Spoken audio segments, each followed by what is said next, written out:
का स्वागत है सक्सेस की 98 में। और जो भी चैनल के ऊपर नए हैं, चैनल को सब्सक्राइब करने के बाद नोटिफिकेशन के घंटे को दबा दीजिएगा ताकि हर एक क्लास का अपडेट आपको मिलता रहे। और इस क्लास का पूरा जो पीडीएफ है टेलीग्राम पर शेयर कर दिया जाएगा, तो टेलीग्राम से जाकर डाउनलोड कर लीजिएगा। लिंक जो है वो वीडियो के डिस्क्रिप्शन में मिल जाएगा, या फिर सक्सेस की 98.in के वेबसाइट से डायरेक्ट जाकर आप लोग डाउनलोड कर लीजिएगा। और एक बात, आज जो क्लास है वो करंट अफेयर क्लास नंबर 31 है। देखते देखते 31वें क्लास पर हम लोग पहुंच चुके हैं। कब टाइम गुजर गया ये पता भी नहीं चला। इसीलिए मैं बोल रहा हूं डेली थोड़ा मेहनत करो। एक महीना के बाद आप कितना मेहनत कर चुके ना, वो एक महीना के बाद आपको वो रंग दिखाई देगा। और अगर किसी भी एग्जाम का मॉक टेस्ट देना है तो सक्सेस की 98.net से जाकर दे सकते हैं। हालांकि इसका एप्लीकेशन भी आपको गूगल के प्ले स्टोर पर मिल जाएगा, जो आप आसानी से फोन पर भी आप लोग टेस्ट दे सकते हैं। तो देखते हैं आज का पहला प्रश्न हमारे सामने क्या निकल कर आ रहा है। वो ये है कि किस देश ने माउंट एवरेस्ट पर दशकों तक लगभग 11 टन कचरा एकत्र किया था, जो शिखर पर ढेर हो गया था। आपको बताना है वो कौन सा कंट्री है, वो कौन सा देश है जिन्होंने 11 टन जो कचरा है ना, वो एकजुट मतलब एकत्र किया था, जमा किया था, जो शिखर पर ढेर हो गया है। वो कौन सा कंट्री है जो ये एकत्र कर रही थी? तो वो है आपका नेपाल। ठीक है। और नेपाल का कैपिटल क्या है? तो काठमांडू। करेंसी क्या है? तो नेपाली रुपीस। और वहां के जो प्रधानमंत्री है उनका क्या नाम है? तो केपी शर्मा ओली। तो ये सब पॉइंट भी आप याद रखिएगा, एग्जाम में पूछता भी है। इस बार के आरआरबी जेईई के एग्जाम में तो ये भी पूछा था कि नेपाल का कैपिटल क्या है। अगला प्रश्न हमारे सामने है कि Manipal education and medical group यानी MEMG ने किस अपने समूह अध्यक्ष के रूप में नियुक्त करने की घोषणा की है? यानी ऐसा ग्रुप प्रेसिडेंट किसे अपॉइंट करेगी? कौन? Manipal education and medical group किसे अपॉइंट करने जा रही है अपने ग्रुप के प्रेसिडेंट को? तो उनका नाम क्या है? उनका नाम है Subrata Mohanty. Option number D याद रखिएगा। अगला प्रश्न हमारे सामने है 17वीं लोकसभा का पहला सत्र कब शुरू होने की संभावना है? आपको बताना है। और आपको मैं बता दूं, अभी हाल फिलहाल में मोदी कैबिनेट में कौन से मंत्री ने क्या पद लिया है, ये सारा वीडियो मैंने आपको कल दे दिया है पूरा। और वहां से एक क्वेश्चन आपके एग्जाम में लिख कर ले लो, बनेगा हर एक एग्जाम में बनेगा, हर एक शिफ्ट में बनेगा। उसका पीडीएफ भी मैं आपको सक्सेस की 98 पर मैं दे चुका हूं। ठीक है। तो वहां से जाकर डाउनलोड कर लीजिएगा ताकि एग्जाम के टाइम आप लोग रिवीजन कर पाए। अब आते हैं सीधे क्वेश्चन के ऊपर। 17वीं लोकसभा का पहला सत्र कब शुरू होने की संभावना है? तो यह है आपका 6 जून को। याद रखिएगा 6 जून को। और 5 जून क्या है? 5 जून है आपका एनवायरमेंट डे। अगला प्रश्न हमारे सामने क्या है? अमेरिकी ट्रेजरी विभाग द्वारा प्रमुख व्यापारिक साझेदारी की मुद्रा मॉनिटरिंग सूची से किस देश को हटा दिया गया है? और ये बहुत अच्छी खबर है। किसको हटाया गया है? तो हटाया गया है आपका इंडिया को। और इंडिया के साथ साथ एक कंट्री और है, वो कंट्री कौन सा है? वो है आपका स्विट्जरलैंड। याद रखिएगा। अगला प्रश्न हमारे सामने है कि वायु प्रदूषण के बारे में जागरूकता फैलाने के लिए हवा आने दे, जो ये सॉन्ग है ना, हवा आने दे, गाने को किसने लॉन्च किया है? आपको उनका नाम बताना है। ये लॉन्च किया गया है सीके मिश्रा के द्वारा। और सीके मिश्रा कौन है पहले आप ये भी जान लो। तो यूनियन एनवायरमेंट मिनिस्ट्री के सेक्रेटरी है। कौन? सीके मिश्रा। और हाल फिलहाल में आप सभी को पूरा कैबिनेट मिनिस्टर जो चेंज किया गया है, मैं बोल ही चुका हूं, उसका लिस्ट दे दिया हूं, पीडीएफ भी दे दिया हूं, कल वीडियो भी दे दिया हूं। चैनल पर जाकर वीडियो चेक कर लीजिए, वेबसाइट पर जाकर पीडीएफ चेक कर लीजिए। आपको सब कुछ मैंने प्रोवाइड करवा दिया है। और आज का आपका पहला प्रश्न यह है, आपको बताना है कि अभी नए मंत्रिमंडल में यूनियन एनवायरमेंट मिनिस्टर जो है वो मंत्रालय किसके पास है? ये आपको बताना है। जो नया मंत्रिमंडल का गठन हुआ है ना, उसमें ये मिनिस्ट्री किसके पास है आपको बताना है। ठीक है। अगला प्रश्न हमारे सामने कि कौन सी कंपनी मुख्य प्रौद्योगिकी अधिकारी के रूप में सुरेश कुमार को नियुक्त करती है? यानी कौन सी कंपनी है जिसे अपॉइंट किया जाएगा सुरेश कुमार को as a chief technology officer, प्रौद्योगिकी अधिकारी के रूप में नियुक्त किया जाएगा? उनका नाम क्या है? किस कंपनी ने नियुक्त किया है? तो वो नियुक्त किया गया है आपका वॉलमार्ट के द्वारा। Option number A. और एक बात मैं आप सभी को बता दूं, वॉलमार्ट जो है वो कहां का कंपनी है, किस देश का कंपनी है? तो वो है यूनाइटेड स्टेट अमेरिका। और अमेजन भी वहीं, अमेजन जो है वो भी वहीं की कंपनी है। लेकिन याद रखिएगा वॉलमार्ट के जो सीईओ है वो कौन है? तो वो है डग मैकमिलन, उनका नाम याद रखिएगा, वॉलमार्ट के शेयर है। और वॉलमार्ट ही वो कंपनी है जिन्होंने 77% यानी 77% जो शेयर है फ्लिपकार्ट का खरीद लिया था। और अभी आप बोल सकते हो फ्लिपकार्ट का जो मालिक है या जो कंट्रोल कर रहा है वो वॉलमार्ट कर रहा है, याद रखिएगा। और वॉलमार्ट कहां कंपनी है? तो वो है आपका यूनाइटेड स्टेट अमेरिका का। वहां के प्रेसिडेंट कौन है? तो डोनाल्ड ट्रंप। वहां पर मुद्रा क्या इस्तेमाल की जाती है? तो वो की जाती है आपका डॉलर। ठीक है, अगला प्रश्न हमारे सामने है, भारत के बागवानी संघों ने 2019 के लाइफ टाइम रिकॉग्निशन अवार्ड से किसे सम्मानित किया है, ये आपको बताना है। और जिसे सम्मानित किया गया उनका नाम है प्रोफेसर एन कुमार। और जो प्रोफेसर एन कुमार है ये वाइस चांसलर भी है, कहां के? तमिलनाडु एग्रीकल्चर यूनिवर्सिटी के, याद रखिएगा। ठीक है, तो लाइफ टाइम रिकॉग्निशन अवार्ड से किसे सम्मानित किया गया है? तो वो सम्मानित किया गया प्रोफेसर एन कुमार को। अगला प्रश्न हमारे सामने, और ये क्वेश्चन बहुत बहुत ज्यादा इंपॉर्टेंट है, अक्सर एग्जाम में ये प्रश्न आप सभी से पूछा जाता है। रैंक याद रखिएगा इस क्वेश्चन का, आपसे पूछा है कि वर्ल्ड कॉम्पिटिटिवनेस रैंक में इंडिया का रैंक क्या है 2019 में, याद रखिएगा। तो जो इंडिया का रैंक है वो है आपका 43 नंबर। अब आपके माइंड में आ रहा होगा भैया टॉप पर कौन सा कंट्री है वर्ल्ड कॉम्पिटिटिवनेस रैंकिंग में? तो टॉप पर जो कंपनी है वो है आपका सिंगापुर। और सिंगापुर में मुद्रा क्या इस्तेमाल की जाती है? तो सिंगापुर डॉलर। और वहां के राष्ट्रपति कौन है? तो वो है हलीमा याकूब। और वहां का कैपिटल क्या है? तो सिंगापुर सिटी। ठीक है, अगला प्रश्न हमारे सामने, फ्रेंच ओपन 2019 में एक मैच जीतने वाले सबसे उम्र दराज व्यक्ति कौन बन गए हैं? आपको उनका नाम बताना है। और फ्रेंच ओपन 2019 के मैच जीतने वाले सबसे ज्यादा उम्र के व्यक्ति का नाम है इवो कार्लोविक। और ये किस कंट्री से है? तो ये भी याद रखिएगा, क्रोएशिया से। और क्रोएशिया का कैपिटल क्या है? तो जैग्रेब। और वहां का मुद्रा क्या इस्तेमाल किया जाता है? तो क्रोएशियन कुना। और वहां के प्रधानमंत्री का नाम क्या है क्रोएशिया का? तो एंड्रेस पेलेनकोविक। उनका नाम भी याद रखिएगा, एग्जाम में आपसे पूछ भी रहा है और पूछता भी है। और मैं बार बार बोलता हूं ये सब चीज आपको याद नहीं करना है।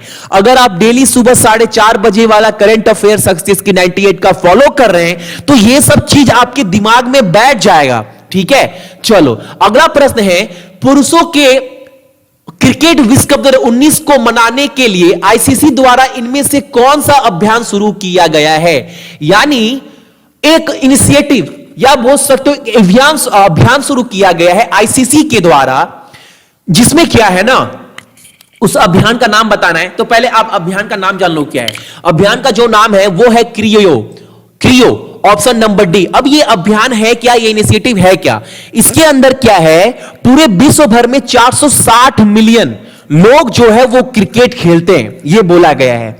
और उन लोगों को बोला गया है क्रिकेट को बढ़ावा देने के लिए वो कैसे खेलते हैं, कहां पर खेलते हैं, किस तरह इंजॉय करते हैं क्रिकेट को, वो सब वीडियो जो है इस योजना में बोल सकते हो, ये इनिशिएटिव में बोल सकते हो, या फिर बोल सकते हो इस अभियान में वो वीडियो लोग बनाकर शेयर करेंगे ताकि लोगों को और ज्यादा क्रिकेट खेलने के लिए उत्साहित किया जा सके। ठीक है, तो ये जो अभियान है शुरू किया गया है आईसीसी के द्वारा। ठीक है, और आईसीसी का हेड क्वार्टर कहां पर है ना, ये आपको कमेंट कर बताना है। ये आज का आपका दूसरा प्रश्न है। अगला प्रश्न हमारे सामने है, यूरोपिया लीग फाइनल जो है वो किसने जीत लिया है? और ये किस गेम से रिलेटेड है? तो ये जो है भैया वो फुटबॉल से रिलेटेड है। और ये जो खिताब जीता है वो जीता है चेल्सी ने, ऑप्शन नंबर बी। अगला प्रश्न हमारे सामने है, भारतीय हॉकी टीम पुरुषों और महिलाओं को अगले 5 वर्षों के लिए किस राज्य द्वारा प्रायोजित किया जाएगा? यानी अगले 5 साल तक हॉकी जो टीम है ना, मेन और वोमेन दोनों टीम को कौन सी स्टेट जो है वो स्पॉन्सर्ड करेगी? तो वो स्पॉन्सर्ड किया जाएगा उड़ीसा के द्वारा। और उड़ीसा के सीएम कौन है? नवीन पटनायक, अभी हाल फिलहाल में जीतकर फिर से सीएम बने हैं। और वहां के जो राज्यपाल है वो है गणेशी लाल। और उड़ीसा का जो कैपिटल है वो क्या है? भुवनेश्वर। तो ये पॉइंट भी आप लोग याद रखिएगा। अगला प्रश्न हमारे सामने है, स्मार्ट सिटी एक्सपो में सर्वश्रेष्ठ स्मार्ट सिटी पुरस्कार श्रेणी में विजेता घोषित किसे किया गया है? कौन से शहर को सर्वश्रेष्ठ स्मार्ट सिटी पुरस्कार से सम्मानित किया गया है? कहां पर? स्मार्ट सिटी एक्सपो जो आपका प्रोग्राम हुआ था उसमें। तो जिसे सम्मानित किया गया सर्वश्रेष्ठ स्मार्ट सिटी से वो किया गया आपका पुणे को। Option number B is the correct answer of this question कि मकालू को सफलतापूर्वक चढ़ाई करने वाली पहली भारतीय महिला कौन बन गई है। जो मकालू एवरेस्ट है ना, जो मकालू पहाड़ है, वो उस पर चढ़ाई करने वाला पहला महिला कौन बन गई है, उनका नाम आपको बताना। एवरेस्ट बोल रहा हूं पहाड़, तो उनका नाम है आपका Priyanka Mohite. Option number D is the correct answer. ठीक है, अगला प्रश्न हमारे सामने 51 किलोग्राम वर्ग में इंडिया ओपन बॉक्सिंग टूर्नामेंट का दूसरा स्वर्ण किसने प्राप्त किया है। यानी 51 केजी कैटेगरी में किसने ये अवार्ड जीता है गोल्ड मेडल का, आपको नाम बताना है इंडियन ओपन बॉक्सिंग टूर्नामेंट में। और ये अवार्ड जो जिसने जीता है 51 केजी के कैटेगरी में, उनका नाम है आपका मैरी कॉम। ठीक है, अगला प्रश्न हमारे सामने है कि कोलंबो बंदरगाह पर संयुक्त रूप से इस कंटेनर टर्मिनल विकसित यानी बनाने के लिए किन देशों ने एक समझौता पर साइन किया है। यानी इस container terminal at the Colombo port develop करने के लिए कौन तीन देश जो है वो आगे बढ़ रही है, और ये तीन देश मिलकर इस कंटेनर टर्मिनल को जो है वो डेवलप करेगी। उस तीन देश का नाम आपको बताना है। तो जाहिर सी बात है कोलंबो में हो रहा है तो श्रीलंका तो नाम ऑप्शन में आएगा ही आएगा, लेकिन श्रीलंका के साथ दो देश और है, तो वो देश कौन कौन है, जापान और इंडिया। और जापान के बारे में बता दूं, जापान का जो करेंसी है वो क्या है, वो सभी को पता है भैया, आप हर एक क्लास में डिस्कस कर रहे हैं। जापान का जो करेंसी है वो येन है, और जापान के जो राष्ट्रपति हैं उनका नाम क्या है, शिंजो एबे। और जापान का कैपिटल क्या है, तो वो है भैया टोक्यो।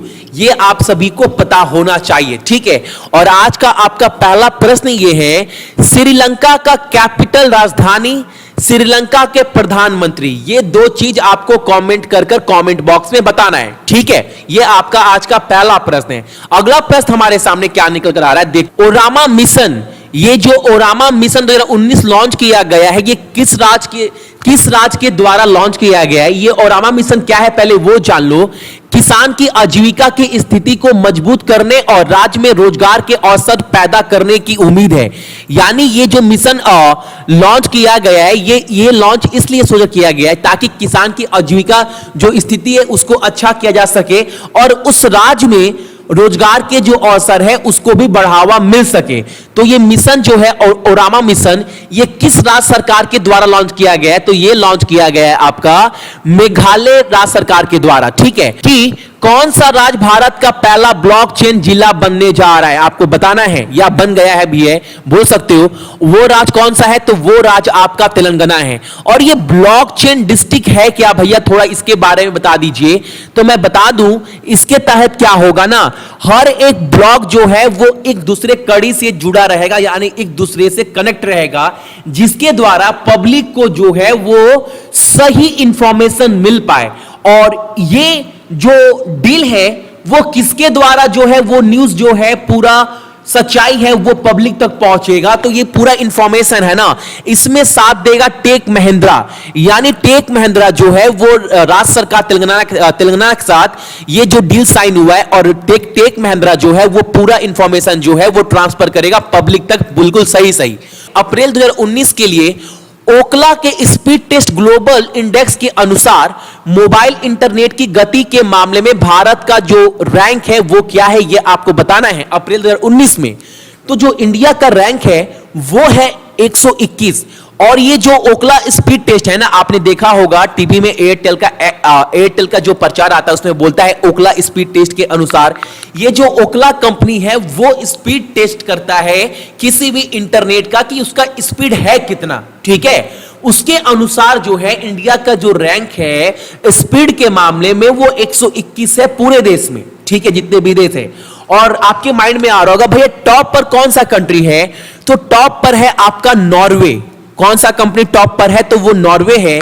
और नॉर्वे का कैपिटल क्या है, तो ओस्लो। करेंसी दिखाई दे रहा है, पीएम कौन है, इरना सोलबर्ग। और एक बात मैं बता दूं, मई 2018 में जो इंडिया का रैंक था वो था 112, लेकिन अप्रैल 2019 में इंडिया का रैंक क्या हो गया, 121 हो गया। ठीक है, अगला प्रश्न हमारे सामने है, पीटर मुथारिका किस देश के राष्ट्रपति के रूप में शपथ लिए हैं आपको बताना है। और ये लगातार दूसरी बार इनको राष्ट्रपति बनाया गया है, पीटर मुथारिका को। ये किस देश के राष्ट्रपति बनाए गए हैं?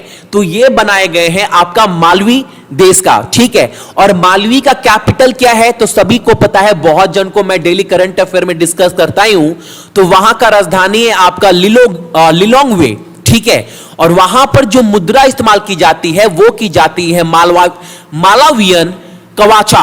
ये वहां पर मुद्रा इस्तेमाल की जाती है, कहां पर? मालवी कंट्री में। अगला प्रश्न हमारे सामने है, आरबीआई ने किस लेन देन के लिए समय 4:30 बजे से शाम 6 बजे तक बढ़ा दिया है? यानी किस लेन देन पर पहले आप 4:30 बजे तक ये जो है ट्रांजैक्शन कर पा रहे थे, लेकिन अब ये ट्रांजैक्शन आप 4:30 से शाम को 6 बजे तक कर पाएंगे। यानी इसकी समय सीमा बढ़ाकर शाम को 6 बजे तक कर दी गई है, ठीक है। ये कौन से लेन देन का, कौन से ट्रांजैक्शन का? तो ये किया गया है आरटीजीएस का, यानी रियल टाइम ग्रॉस सेटलमेंट का, ठीक है। और एक बात मैं आपको बता दूं, अप्रैल महीना में 2019 में 112 लाख करोड़ का ट्रांजैक्शन किया गया है आरबीआई के रिपोर्ट के अनुसार। तो आरबीआई को लगा ये बहुत बड़ा ट्रांजैक्शन है और इसीलिए आरबीआई ने क्या किया, इसका जो समय था वो बढ़ाकर शाम को 6 बजे तक कर दिया है, ठीक है। याद रखिएगा, एग्जाम के पॉइंट ऑफ व्यू से ये क्वेश्चन इंपॉर्टेंट बन जाता है। अगला प्रश्न हमारे सामने है, 2019 का पहला विश्व कप मैच किस स्टेडियम में आयोजित किया गया है?